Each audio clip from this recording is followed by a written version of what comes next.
પછી મને જમવાનો પ્રસાદનો આગ્રહ કરે તો હું ખોટો ખોટો આગ્રહ કરાવું, રોકાઈ તો જાઓ. તો એમણે રીંગણ જોયા.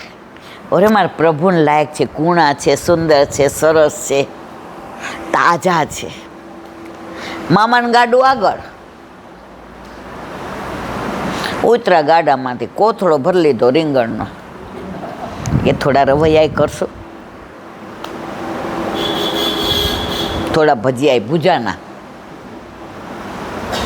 ગાડામાં નાય ખરો. ગાડું વાળું પાછું. તો પુરુષોત્તમદાસ શેઠની દીકરીને મદન મોહનજી કહ્યું, એ ઊઠ, પૂરી બનાવ. ઈ કે પણ ટોકરી, ઈ કે રીંગણ આવે છે. ઈ કે કોણ લઈ આવે છે? શેઠ લઈ આવે છે. ઈ કે ઈ તો ગયા છે. ઈ કે ઈ કે ગયા જઈ આવ્યા, હવે વળી ગયા છે પાછા. સમજ્યા કે નહીં મારવાલા? આવ્યા ત્યાં તો આને પૂરીને લોટબોટ બાંધીને તૈયારી. રીંગણ આવ્યા ધોઈને સરસ વઘારીને શાક. પ્રભુએ રીંગણનું શાક, ભુજાના અને પૂરી આરોગ્યા. બાપા તમે ગયા નહીં? ગયા. એ મારું ગયા અડધે જ થઈ ગયું.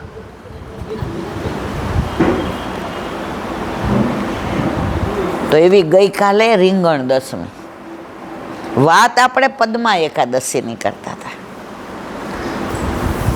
તો ક્ષીરસાગરમાં વિષ્ણુ ભગવાન લક્ષ્મીજી સાથે તમે વ્રજમાં જાઓ ને, શેષ સાઈ કર્યા દર્શન કોઈએ? તો જાઓ છો તો ક્યાં ક્યાં જાઓ છો? અહીં ક્યાંય નથી જતા ને? એકવાર મારી ભેગા આવો બધાય. કેટલા ના આવું છે? ના ખરેખર છે ને, આ બધોય આનંદ લેવા જેવો છે. તમે ત્યાં શેષ સાઈ જાઓ ને તો ઠાકોરજી પોઢેલા છે શેષ સૈયા ઉપર. કેટલા જ ખબર? અહીંથી તો અહીંયા સુધી છે. 2-3 વાર જુઓ ત્યારે તો તમને એમ થાય પાછું ન જાવ, અહીં ઊભા રહી જાય. લક્ષ્મીજી ચરણ ચાપે છે. બ્રહ્માજી નાભીમાંથી પ્રગટ થયા તો ત્યાં બિરાજે છે. તો મેં ઓલા મુખિયાજીને કીધું, મેં તો આ સ્વરૂપ, મને કે આ ક્ષીર સાગર છે ને સામે, એટલો મોટો સાગર છે અને એટલી બધી વનરાઈ છે. ત્યાં બધા ફોટા પડાવ્યા હતા. અત્યારના જમાનામાં પાછા એ લોકો હારે રહેવું પડે. હાલો ઇલાંટી ફોટા પડાવીએ. હા ભાઈ હાલો પડાવીએ, પણ મૂળ ઓલું હતું. તો આ સ્વરૂપ સારસ્વત કલ્પની પહેલાનું આ ક્ષીરસાગરમાંથી મળ્યું છે. કોઈ કોતરેલું નથી, કોઈ બનાવેલું નથી, અને અહીંયા પધરાયું છે. તો એ વિષ્ણુ ભગવાન તમે સાઉથમાં જાઓ ને ત્યાંય છે.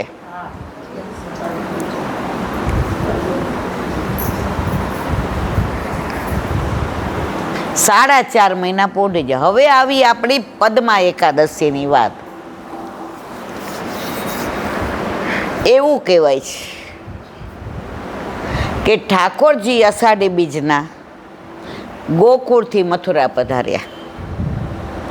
તમે ગોકુળથી મથુરાના જાશો હરી, તમને કંસ બોલાવે કપટ કરી.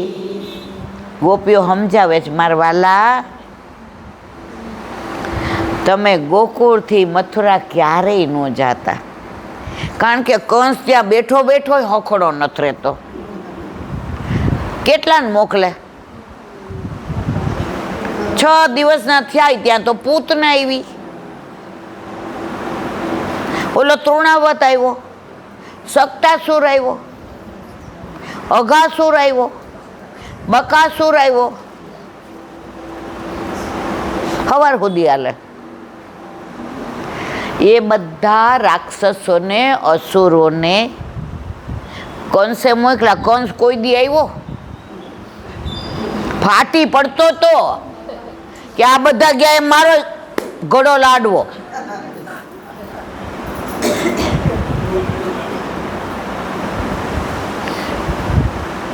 તો ગોપીઓને ખબર હતી કે પ્રભુને ફોસલાવીને જો મથુરા બોલાવશે તો ના થવાનું થશે. પણ ઠાકોરજીની તો લીલા હતી ને. વ્રજમાં રહ્યા ત્યાં સુધી ધર્મી સ્વરૂપ. કયું સ્વરૂપ? અને વ્રજમાંથી મથુરા પધાર્યા તો ધર્મ સ્વરૂપ. ઠાકોરજીનું પ્રાગટ્ય, એક મિનિટ, મથુરામાં દેવકી વસુદેવને ત્યાં જે પ્રાગટ્ય થયું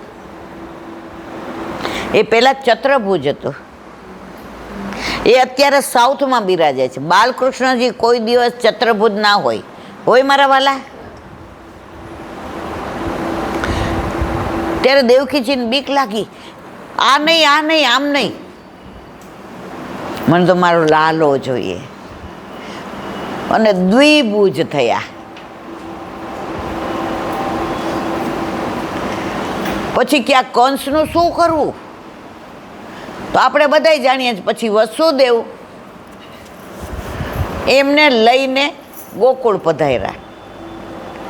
તો મથુરામાં પ્રાગટ્ય થયું એ ધર્મ સ્વરૂપ. એમના 6 ગુણ: ઐશ્વર્ય, વીર, યશ, શ્રી, જ્ઞાન અને વૈરાગ્ય. હવે જો ભગવાન તરીકે જાય ગોકુળમાં તો એમને યશોદાજીનું વાત્સલ્ય ન મળે. એ ભગવાન જ રહે. ગોપીઓના સખા ન બની શકે, સખીઓના સખા ન બની શકે, એ ગાયોના ગોવાળ ન બની શકે, એ વ્રજવાસીના વાલા ન બની શકે. બધા ભગવાન જ. ઠાકોરજી કે આ ભગવાન બનીને તો થાયકો એટલે વ્રજમાં જવું છે. હવે મારે ભગવાન, મારે ઠાકોરજી નથી થાવું રે ઘડવૈયા, મારે ઠાકોરજી નથી થાવું. એટલે પોતાના એ 6 ગુણ યમુનાજી અધીરા થયા. વસુદેવજીની માથે હતા અને ભરપૂર. વસુદેવજી વિચાર કરે અહીંયા સુધી જળ છે, સામે જાવું કેમ? યમુનાજી ભરપૂર એટલે હતા ઠાકોરજીના ચરણ સ્પર્શ કરવાતા. સૌથી પહેલા ચરણ સ્પર્શ ઠાકોરજીના કોણે કર્યા? જેવા ચરણ સ્પર્શ થયા યમુનાજીએ માર્ગ આપી દીધો.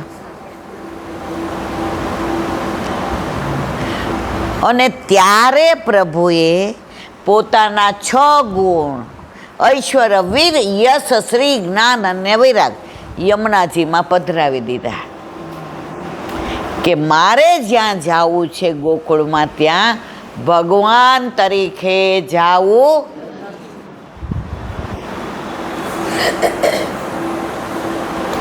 એટલે ગોકુળમાં આવ્યા ત્યારે ધર્મી સ્વરૂપ. બે બાજુ પ્રાગટ્ય છે. આ ઊંડો છે બોલો, એ અત્યારે આપણી પાસે સમય નથી. અમે રાતના સુબોધિનીજી વાંચીએ છીએ બધાય. આ બધું અંદર આવે છે ને આપણે, એટલે વધુ વિવરણ નથી કરતી. તો પ્રભુએ વ્રજમાં બાલ લીલા, દાન લીલા, હોરી લીલા, ચોરી લીલા, પ્રેમ લીલા, રસ લીલા, રાસ લીલા, નૌકા વિહાર લીલા, વિલાસ લીલા, અન્નકૂટ લીલા, બધી લીલાઓ કરી. ભગવાન તરીકે એ કંઈ નથી કરી.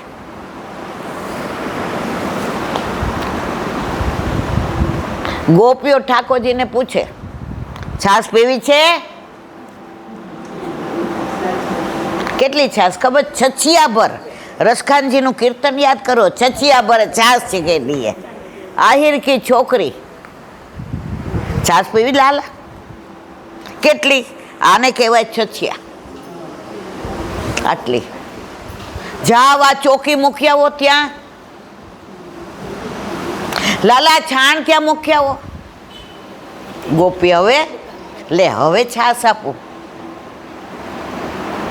આ પૂર્ણ પુરુષોત્તમ, આ દુનિયાનો ત્રિલોકનો નાથ,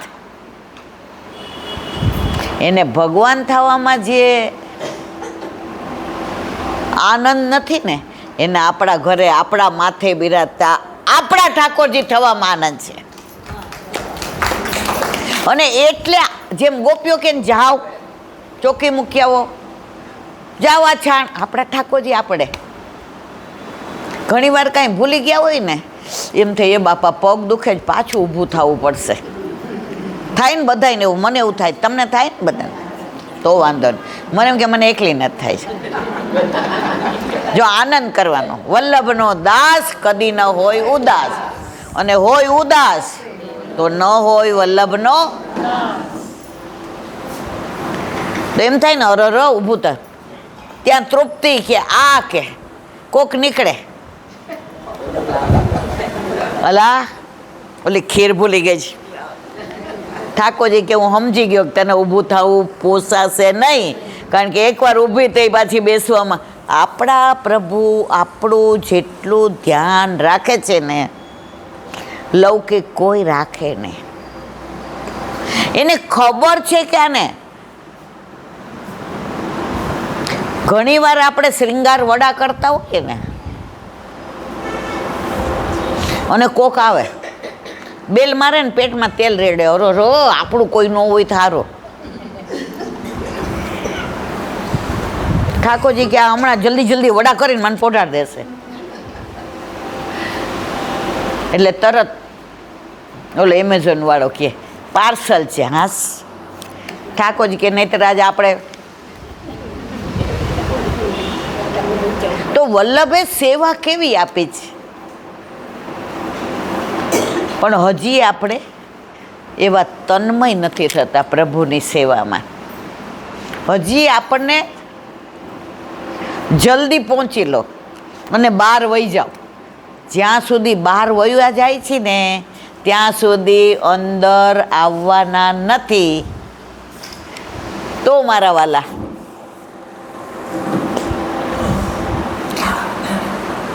પદમાં એકાદશીનું આ અનુસંધાન છે. હવે ઠાકોરજી ગોકુળ છોડી અક્રૂરજી તેડવા આવ્યા. ગોપીઓ કે આનું નામ કોને અક્રૂર પાડ્યું? ક્રૂર ન હોય તે અક્રૂર. આ તો હાડો ક્રૂર છે, આમાં ઠાકોરજીને લેવા આવ્યો. આ બધી ભાગવતની લીલા છે.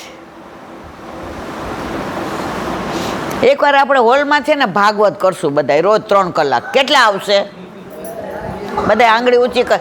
આ વિડીયો ઉતાર લેજો. કરવી છે ને? કરવી છે ને? તો મારા વાલા જો મંજુલાબેન કાયમ સત્સંગ માટે તત્પર હોય. રાતના અમે લોકો સત્સંગ કરતા હોય ને તો બધા એમ કે ઈલાબેન આજ તો 12 વાગ્યા સુધી. સૌથી પહેલાં બે જાય કે હા 12 વાગ્યા સુધી. જો આટલી ઉંમરે સત્સંગ માટે તત્પર છે તો આપણે તો હજી નાના છીએ મારા વાલા. હવે વાત આપણે પદ્મા એકાદશીની કરીએ છીએ. હવે અક્રૂરજી લેવા આવ્યા. બહુ લાંબુ વિવરણ છે, સરસ. સવાર સુધી ચાલે.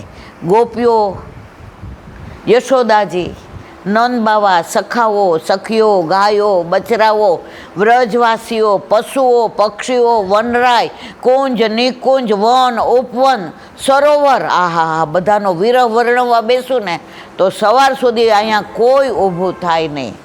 પણ આપણી પાસે સમયનો અભાવ છે. તો ઠાકોરજીને પધરાવીને અક્રૂરજી મથુરા રસ્તામાં આવેલો સ્નાન કરવા માટે ઠાકોરજીને કહ્યું કે હું અંદર જઈને આવું કે હા. તો જે 6 ગુણ યમુનાજીને આવતી વખતે ઠાકોરજીએ પોતાના પધરાવ્યા હતા, અનંત ગુણ ભૂષિતે શિવ વિરમચી દેવસ, એ 6 ગુણ પાછા પોતે લઈ લીધા. એટલે ધર્મી સ્વરૂપ કાયમ ગોકુળમાં રહ્યું અને ધર્મ સ્વરૂપ પાછું મથુરામાં આવ્યું. સમજાણું મારા વાલા કે ન સમજાણું? સમજાણું કે અમારી કાઠિયાવાડી ભાષા ખદબદ? તો હવે આવી પદ્મા એકાદશીને અનુસંધાન. હવે પ્રભુ ગોકુળ છોડીને મથુરા આવ્યા. વ્રજ કે વિરહી લોગ બેચારે ઠગે સે રહી ગયે. કોઈ આપણને ફોસલાવીને બધું લઈ જાય ને, મીઠું મીઠું બોલીને, અને એ જાય પછી એમ થાય આણે તો મને ઓલું બનાવી, ત્યારે ઠગે સે રહી ગયે. એમ ગોપીઓ, વ્રજવાસીઓ, ગૈયાઓ, બચરાઓ, સખાઓ, સખીઓ ઠગે સે રહી ગયે. ઠાકોરજી ઠગીને વયા ગયા.